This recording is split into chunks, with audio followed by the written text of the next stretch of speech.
नमस्कार साथियों। 2 दिन से स्वास्थ्य खराब था, क्लास से नहीं आ पा रही थी। आज तारीख है 6 सितंबर 2024। तो आज हम लेके आए करंट अफेयर का नया वीडियो।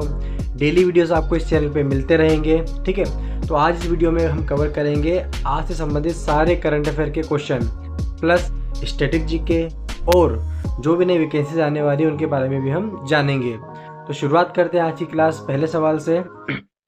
हाल ही में किसे खेलों को बढ़ावा देने के लिए बीजू पटनायक खेल पुरस्कार से सम्मानित किया गया है, ठीक है। ऑप्शन देखते हैं। पहला BEL यानी कि Bharat electronics limited.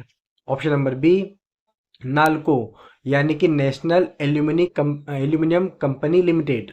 Option number C EIL यानी कि इंजीनियर्स इंडिया लिमिटेड। या ऑप्शन नंबर डी HAL यानी कि हिंदुस्तान एरोनॉटिक्स लिमिटेड। दोस्तों इसका जो सही ऑप्शन हो जाएगा वह है ऑप्शन नंबर बी नाल्को। जी हाँ दोस्तों, अभी नाल्को को खेलों को बढ़ावा देने के लिए ओडिशा सरकार की तरफ से बीजू पटनायक खेल पुरस्कार से सम्मानित किया गया है, ठीक है। अब बात कर लेते हैं बाकी ऑप्शंस की। तो ऑप्शन नंबर ए हमारे सामने है BEL यानी कि भारत इलेक्ट्रॉनिक्स लिमिटेड। ये क्या है? यह भारत सरकार के रक्षा मंत्रालय के स्वामित्व में है। कौन? Bharat electronics limited. और सशस्त्र बलों के लिए उत्पादों का निर्माण करता है, ठीक। अब इसके अध्यक्ष और प्रबंध निदेशक जो है वो मनोज जैन हैं। भारत इलेक्ट्रॉनिक्स लिमिटेड के ऑप्शन नंबर सी है EIL यानी कि इंजीनियर्स इंडिया लिमिटेड, इसका पूरा नाम है। और ये सार्वजनिक क्षेत्र का उपक्रम है। यह पेट्रोलियम और प्राकृतिक गैस मंत्रालय के अंतर्गत आता है।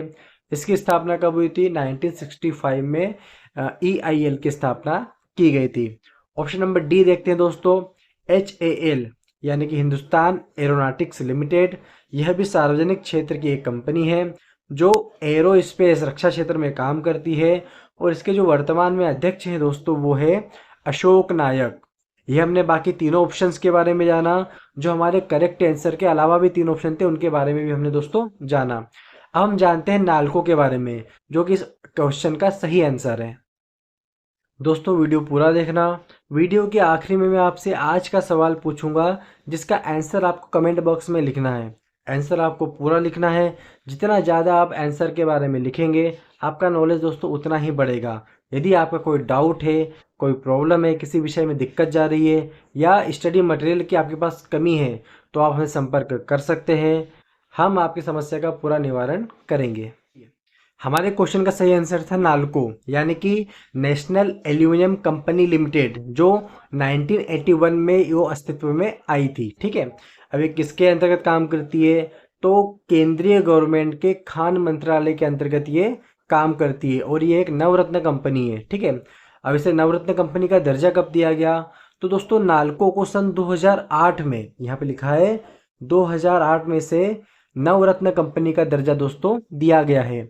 इसके अध्यक्ष और प्रबंध निदेशक यानी कि चेयरमैन और CMD जो है वो है श्रीधर पात्रा। वर्तमान में इसके CMD दोस्तों है। और इन्होंने ही ओडिशा सरकार की ओर से बीजू पटनायक खेल अवार्ड को प्राप्त किया है। यहाँ पे लिखा भी हुआ है। अभी भुवनेश्वर में श्रीधर पात्रा ने ओडिशा के, ये नहीं गलती से मिसप्रिंट हो गया, ये मिसप्रिंट है, आप नहीं पढ़ेंगे इसको। भुवनेश्वर में श्रीधर पात्रा ने ओडिशा के मुख्यमंत्री के द्वारा बीजू पटनायक खेल पुरस्कार प्राप्त दोस्तों।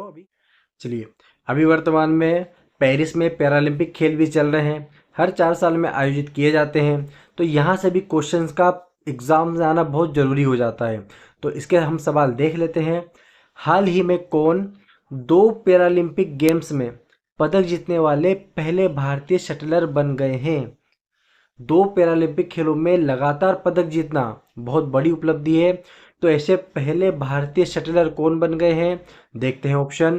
पहला नीतीश कुमार, B सुहास यथिराज, C प्रीति पाल या option number D Mona Agarwal. Exams में स्पोर्ट्स से भर भर के क्वेश्चन दोस्तों आते हैं।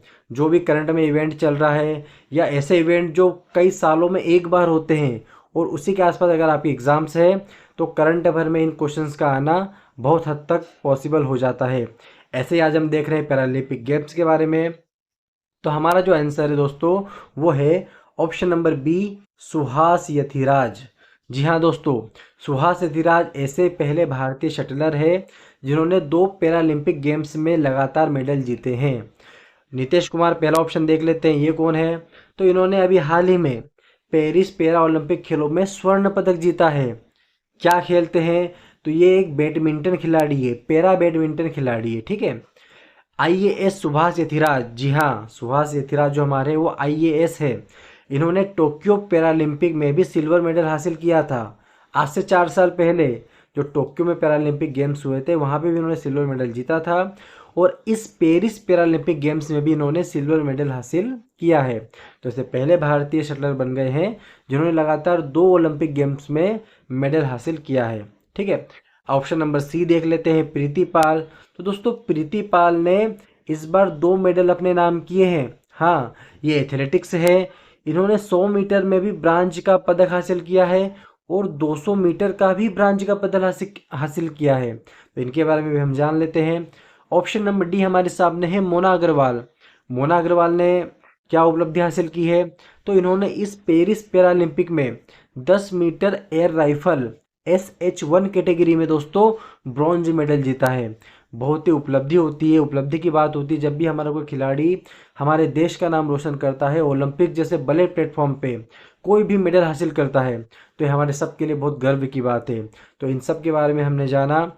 इस क्वेश्चन का जो सही आंसर दोस्तों वो है option number B, Suhas Yathiraj.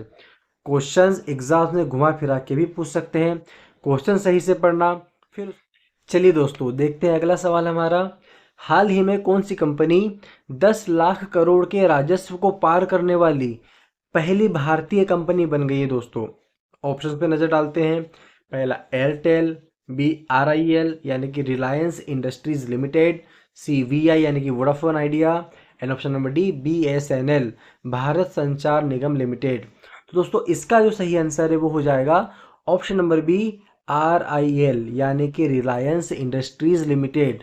जी हाँ दोस्तों, अभी RIL ने वित्तीय वर्ष 2023-24 के लिए 10 लाख करोड़ के वार्षिक राजस्व को पार कर लिया है, ठीक है। और ऐसा करने वाली वह पहली भारतीय कंपनी बन गई है, ठीक है। अब रिलायंस इंडस्ट्रीज लिमिटेड, इसके बारे में हम सब लोग जानते हैं। ये एक निजी स्वामित्व वाली कंपनी है जो पेट्रोकेमिकल प्रोडक्शन, रिफाइनिंग, कपड़ा उद्योग, खुदरा विपणन, दूरसंचार और भी अन्य कई उद्योगों में ये काम करती है। इसके प्रमुख कौन है? तो आप सब जानते हैं, मुकेश अंबानी इनके वर्तमान में प्रमुख है। चलिए दोस्तों बढ़ते हैं हमारे अगले सवाल की ओर। अगला सवाल है, भारत ने किस देश के साथ हाल ही में ग्रीन अमोनिया एग्रीमेंट पूर्ण किया है? ऑप्शन देख लेते हैं। A America, B New Zealand, C Japan, and option number D Bangladesh. तो दोस्तों इसका जो सही आंसर हो जाएगा वो है हमारा ऑप्शन नंबर सी, जापान। अभी भारत ने हाल ही में जापान के साथ ग्रीन अमोनिया एग्रीमेंट को हस्ताक्षर इस पे किया है। जापान, इसकी राजधानी टोक्यो है, जापान की मुद्रा येन है। और अभी जो आप देख रहे होंगे हाल ही में पैरा ओलंपिक खेल चल रहे हैं, हर 4 साल में आयोजित किए जाते हैं। तो इससे पहले कहाँ आयोजित किए गए थे? तो जापान की राजधानी टोक्यो में ही 2020 के पैरा ओलंपिक खेल आयोजित दोस्तों किए गए थे। ये भी हमारे लिए जानना बहुत ज़रूरी हो जाता है। वर्तमान में खेलों के बारे में एक चीज़ आप पैटर्न बना लेना, वर्तमान में कौन से खेल कहाँ हो रहे हैं, इससे पहले कहाँ हुए थे, और जो फ्यूचर में अगला आने वाला इवेंट है वो कहाँ आने वाला है। ये 3 कड़ी आप लेके चलना, तीनों से क्वेश्चन पूछे जाते हैं, पास्ट, प्रेजेंट एंड फ्यूचर। चलिए देखते हैं हमारा अगला सवाल। हाल ही में प्रवर्तन निदेशालय के नए निदेशक के रूप में किसे नियुक्त किया गया है? Option number A Sanjay Mishra, B Rahul Naveen, C Ashok Das, option number D Abhinav Kumar. तो दोस्तों अभी हाल ही में ईडी के नए निदेशक के रूप में ऑप्शन नंबर बी राहुल नवीन को नियुक्त किया गया है। ये अभी हाल में प्रवर्तन निदेशालय के नए निदेशक बने हैं। अब ये प्रवर्तन निदेशालय है क्या? तो दोस्तों यह एक सरकारी संस्था है जो वित्त मंत्रालय और राजस्व विभाग के अंतर्गत उत्तरदायित्व का निर्वहन करती है। इसका कार्य क्या है?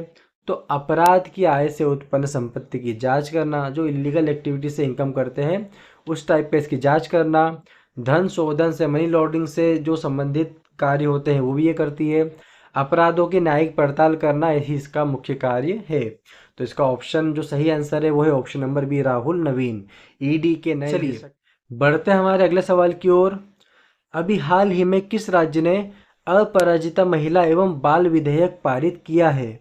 ठीक है, जान लेते हैं। Option A Bihar, B Delhi, C Paschim Bengal या option number D Madhya Pradesh. अगर आपको दोस्तों क्वेश्चन का आंसर पता है तो पहले आप भी ट्राई करेंगे इसका आंसर लगाने की। इस सवाल का जो सही आंसर है वो है ऑप्शन नंबर सी, पश्चिम बंगाल। जी हाँ दोस्तों, अभी पश्चिम बंगाल ने ही अपराजिता महिला एवं बाल विधेयक पारित किया है। किस बारे में है? राज्य में जो अभी एक घटना हमको देखने को मिली, ठीक है, एक महिला डॉक्टर के साथ जिस तरीके का कृत्य किया गया उसके विरोध में पूरे देश में आवाज़ उठी है और उसी के मद्देनजर रखते हुए पश्चिम बंगाल सरकार ने इस विधेयक को पारित किया है। अब इसके बारे में जान लेते हैं। पहले हम इसके बाकी जो ऑप्शन है उसके बारे में हम जान लेते हैं। ए बिहार। अब बिहार में क्या नया है? तो बिहार में नए खेल विश्वविद्यालय की स्थापना भी की गई है। हमने अभी देखा पिछले महीने राष्ट्रीय खेल दिवस गया, कब मनाते हैं? 29 अगस्त को। तो उसी के उपलक्ष्य में यहाँ पे नए खेल विश्वविद्यालय की स्थापना दोस्तों की गई है। 69वां संविधान संशोधन के द्वारा दिल्ली एनसीआर को स्पेशल दर्जा दिया गया है, जो हमारा ऑप्शन नंबर बी है। मध्य प्रदेश के बारे में जान लेते हैं, जो हमारा ऑप्शन डी है। ये जो एमपी है भूमि नामांतरण को डिजिटलीकरण करने में देश का पहला राज्य है जिसने कृषि भूमि को नामांतरण करना, इसमें डिजिटलीकरण कर दिया है पूरा। देश के सतना जिले में है मुकुंदपुर, जो कि फेमस है दोस्तों अपनी व्हाइट टाइगर सफारी के लिए। हाल ही में किसने 23वें विधि आयोग के गठन को मंजूरी प्रदान की है? ऑप्शन ए है प्रधानमंत्री, ऑप्शन बी राष्ट्रपति, ऑप्शन सी गृह मंत्री या ऑप्शन नंबर डी खेल मंत्री। दोस्तों इसका जो सही आंसर हो जाएगा वो है ऑप्शन नंबर बी, राष्ट्रपति। जी हाँ, अभी भारत के राष्ट्रपति द्रौपदी मुर्मू जी ने 23वें विधि आयोग के गठन को मंजूरी प्रदान की है। ठीक है, इसका कार्यकाल दोस्तों 3 वर्ष का होगा। कितने वर्ष का होगा? 3 वर्ष का इसका कार्यकाल होगा। ठीक है, और जो 1 सितंबर 2024 से 31 अगस्त 2027 तक कार्यकाल इसका रहेगा। किसका? 23वें विधि आयोग का। तो अभी जो होगा वो 23वां विधि आयोग है, तो इससे पहला 22वां होगा। 22वें विधि आयोग के अध्यक्ष जो थे वो थे न्यायमूर्ति ऋतुराज अवस्थी। अगर क्वेश्चन वहां से आए तो भी आपको दोस्तों उसका आंसर आना चाहिए। जान लेते हैं विधि आयोग के बारे में। तो विधि आयोग एक गैर संवैधानिक निकाय है, मतलब इसका कहीं भी दोस्तों संविधान में उल्लेख नहीं है। फिर तो ये कार्यकारी निकाय है, कानूनी विषयों पर सरकार को सलाह देगा और भी अन्य जो मुद्दे हैं जिन पर सरकार को लगता है कि सलाह की आवश्यकता है तो वहाँ पर विधि आयोग काम करेगा। विधि यानी कि न्याय, कानून, इन विषयों पर जो सलाह देता है सरकार को वो होता है विधि आयोग। पहला विधि आयोग कब बना था? 1955 में बना था, जिसके अध्यक्ष जो थे दोस्तों वो थे श्री MC शीतलवाड़, पहले विधि आयोग के अध्यक्ष थे। आज के लिए आपका सवाल है दोस्तों जिसका आंसर आपको कमेंट बॉक्स में देना है। हाल ही में किसने कृषि उपयोगिताओं के लिए एग्रीश्योर फंड को लॉन्च किया है? ए कृषि एवं किसान कल्याण मंत्री, बी वित्त मंत्री, सी गृह मंत्री या ऑप्शन नंबर डी रक्षा मंत्री। इसका जो भी दोस्तों सही आंसर होगा आप मुझे कमेंट बॉक्स में लिख कर देंगे। क्वेश्चंस के बारे में, आंसर के बारे में आप जितना भी जानते हैं वो आप कमेंट बॉक्स में लिखेंगे। आपका कोई भी डाउट हो, परीक्षा की तैयारी कैसे करें, अच्छे नंबर कैसे लाए, सिलेक्शन कैसे ले, जो भी आपके डाउट्स है वो आप सब हमसे शेयर कर सकते हैं। ठीक है, तो मिलेंगे हम अगली क्लास में यानी कि 7 सितंबर 2024 को एक नए करंट अफेयर की वीडियो के साथ। तब तक के लिए जय हिंद।